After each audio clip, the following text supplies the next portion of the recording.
Finance of the United Arab Emirates. The Central Bank of the United Arab Emirates was established in 1980, with Dubai and Abu Dhabi each depositing half of their revenues in the institution. The bank also issues the UAE dirham, the Emirates' national currency. There are commercial, investment, development, foreign, and domestic banks as well as a bankers' association. In 1991, the worldwide operations of Abu Dhabi's Bank of Credit and Commerce International, BCCI, partly owned by the ruling family, were closed down after corrupt practices were uncovered, and the Emirates subsequently created the Abu Dhabi Free Zone Authority to develop a new financial center. The Emirates' first official stock exchange, the Dubai Financial Market, Suq Dubai Al Mali, DFM, was opened in 2000, followed by the Dubai International Financial Exchange in 2005. The United Arab Emirates is a leading force in the development of modern Islamic finance, financial practices that comply with Sharia laws of transaction. Dubai Islamic Bank, DIB, was incorporated in 1975 as the world's first commercial Islamic bank. As more Islamic banks opened and the popularity of Islamic finance increased, the government began passing legislation regulating Islamic finance in 1985. In 2007, the DFM became the first stock exchange to comply with the standards of Islamic finance. Because the United Arab Emirates is an international financial and commercial hub, its Islamic financial institutions have become a particularly attractive market for Islamic organizations worldwide. Meanwhile, the United Arab Emirates' geographic location, high traffic in international business, and liberal business and finance regulations have made financial institutions in the United Arab Emirates an attractive target for money laundering, terrorist financing, and other illicit financial activity. This problem is believed to be exacerbated by the presence of informal financial networks and practices, known in the Arab world as Allah, originating in the region's Silk Road trade networks that predate formal finance regulation. As such, the country has made significant efforts in the 21st century to tighten regulation, combat illegal financial activity, and push Allah networks into the formal market. Trade has long been important to Dubai and Sharjah. Even before the discovery of oil, Dubai's prosperity was assured by its role as the Persian Gulf's leading entrepot. It was known especially as a route for smuggling gold into India. In 1995, the United Arab Emirates joined the World Trade Organization and since then has developed a number of free trade zones, technology parks, and modern ports in order to attract trade. The large free trade zone of Port Jebel Ali was developed during the 1980s and has done much to attract foreign manufacturing industries interested in producing goods for export. Exports are dominated by petroleum and natural gas. Imports consist primarily of machinery and transport equipment, gold, precious stones, and foods. Major trading partners include China, India, Japan, and Western European countries. A large amount of trade is in re-exports to neighboring Gulf countries. Services. The service sector, including public administration, defense, tourism, and construction, has played an increasing role in the economy since the late 1990s, especially as the country attempted to attract tourists and foreign businesses. In order to develop its tourism and business sectors, the government has encouraged major infrastructure projects, especially construction of accommodation and transportation systems, hotels, resorts, restaurants, and airport expansion. Labor and taxation. Expatriate workers constitute about 9/10 of the labor force, and more in some private sector areas. Conditions for these workers often can be harsh, and at the beginning of the 21st century, the state did not allow workers to organize. Like other Gulf states that depend heavily on foreign workers, the Emirates have attempted to reduce the number of foreign employees, in a program known as Emiratization, by providing incentives for businesses to hire Emirati nationals. In the early 21st century, the expatriate labor issue persisted despite landmark developments. New laws were instituted that ban work during the heat of the midday hours in summer and that prohibit the use of children, largely expatriate, as jockeys in camel races. In addition, a number of strikes and protests in 2005 by unpaid expatriate laborers against a major construction and development company were resolved in favor of the workers. Early in 2006, the government announced the drafting of a new law permitting the formation of unions and wage bargaining. Later that year, however, it instead passed a law permitting the deportation of striking workers, and worker organization remained illegal.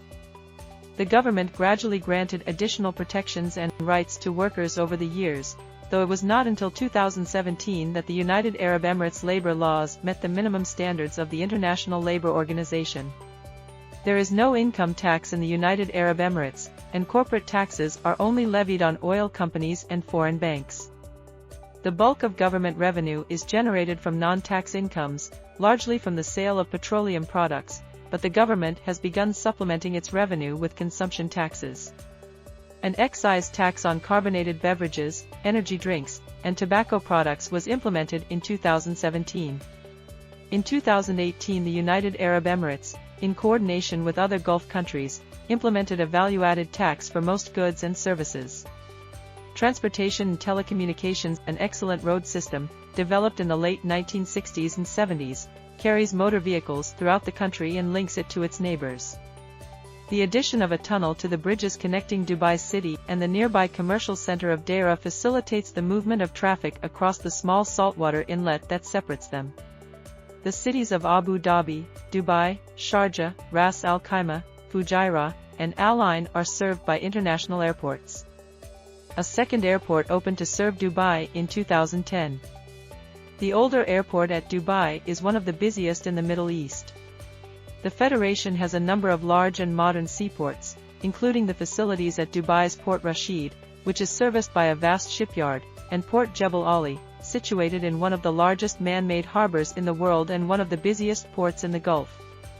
Of the smaller harbors on the Gulf of Oman, Sharjah has a modest port north of the city. In September 2009, the first portion of a remote-controlled rapid transit metro line, the Gulf region's first metro system, began operations in Dubai.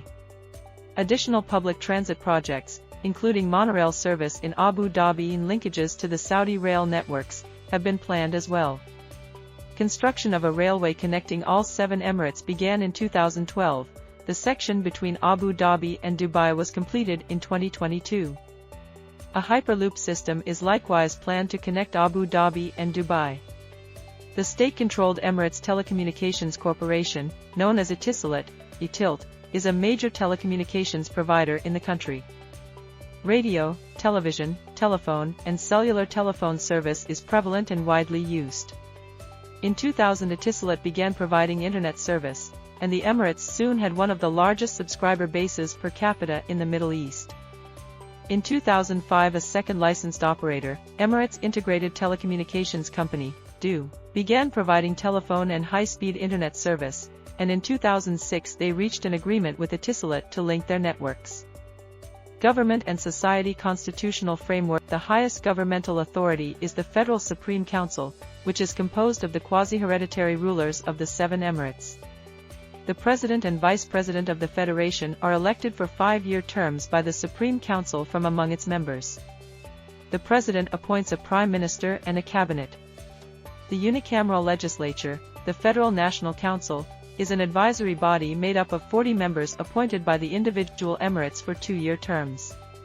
A provisional constitution was ratified in 1971 and was made permanent in 1996 by the Supreme Council.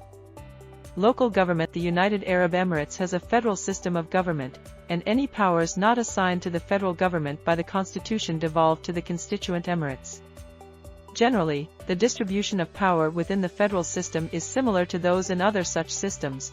For example, the federation government administers foreign policy, determines broad economic policy, and runs the social welfare system, and a significant amount of power is exercised at the individual emirate level, notably in Abu Dhabi and Dubai.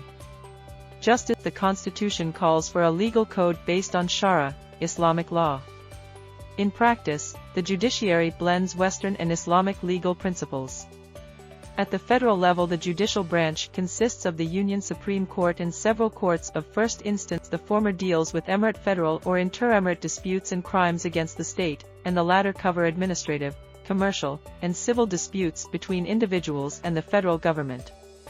Other legal matters are left to local judicial bodies. Political process. On the whole, leadership in each emirate falls to that emirate's most politically prominent tribe, an agnatic lineage group composed of a number of related families, and the paramount leader, the emir, is selected by the notables of the ruling tribe from among their number. This is usually, but not always, a son of the previous emir. Each tribe, however, has its own leader, or sheikh, and a certain degree of political pluralism is necessary to maintain the ruling family's position. This is largely facilitated by the institution called the Majlis, the council meeting. During the Majlis, the leader hears grievances, mediates disputes, and disperses largesse, and, in theory, anyone under the leader's rule must be granted access to the Majlis. There are no political parties in the Emirates, and, until the beginning of the 21st century, no elections were held. An electoral college meets every 4 years to select half of the membership of the advisory Federal National Council. The other half is designated by appointment. Beginning with the 2019 elections, half of the council members must be women. The electoral college has expanded rapidly. It consisted of fewer than 7,000 citizens when the first election was held in 2006. By the third election in 2015, the electoral college included more than 224,000, about one-third of voting-age citizens. And by 2019 the number had expanded to 337,000 and for the first time included slightly more women than men. The Emirates Defense Forces were merged in 1976, but the forces in Dubai and Abu Dhabi have retained some independence. The Supreme Council has made the right to raise armed forces a power of the national government. In 2006 the Supreme National Security Council, which included the President, Prime Minister, and Chief of Staff of the Armed Forces, among others, was formed to deal with the Emirates' security needs. The number of uniformed military personnel is high for a country the size of the Emirates, as is total military spending per capita. Most personnel are in the army, but the Emirates maintain a small navy and air force, and a large number of expatriates serve in the military. Health and welfare hospital services are free to nationals, and medical services are concentrated in Dubai and Abu Dhabi, which have numerous hospitals, child welfare clinics, and other health facilities. In the late 1990s the Emirates began privatizing healthcare, which led to a significant rise in the number of hospitals and physicians. The government subsidizes health insurance for its citizens, and thus public spending on healthcare has also increased alongside the increase in privatization. Housing, a considerable proportion of government spending, at both the federal and local levels, is devoted to constructing and financing housing and to developing civil infrastructure such as power, water, and waste removal. The Federation government makes housing available to citizens through direct low-interest loans, subsidies on rental units, and grants of housing at no charge, and thousands of Emiratis have taken advantage of these programs. Education in the Emirates is free and mandatory at the primary and secondary levels for all children from age 6 to 18. There are a number of fine institutions of higher education in the Emirates, and both boys and girls attend public school. Female students far outnumber males at the United Arab Emirates University, which opened at Al Ain in 1977, and at the Higher Colleges of Technology System, 1988, throughout the Emirates. Zayed University, 1998, was established to provide women with technical education, though in 2008 it began admitting men as well. Overall, women make up approximately 70% of university graduates at Emirati universities, although men are much more likely than women to go abroad for university study. By the 2010s the vast majority of the population was literate. Cultural life. The cultural traditions of the United Arab Emirates are rooted in Islam and resonate with the wider Arab world, especially with the neighboring states of the Persian Gulf. The Federation has experienced the impact of Islamic resurgence, though the practice of Islam in the Emirates is generally less austere than in Saudi Arabia. Tribal identities in the United Arab Emirates remain fairly strong, despite urbanization and the presence of a large expatriate community, and the family is still considered the strongest and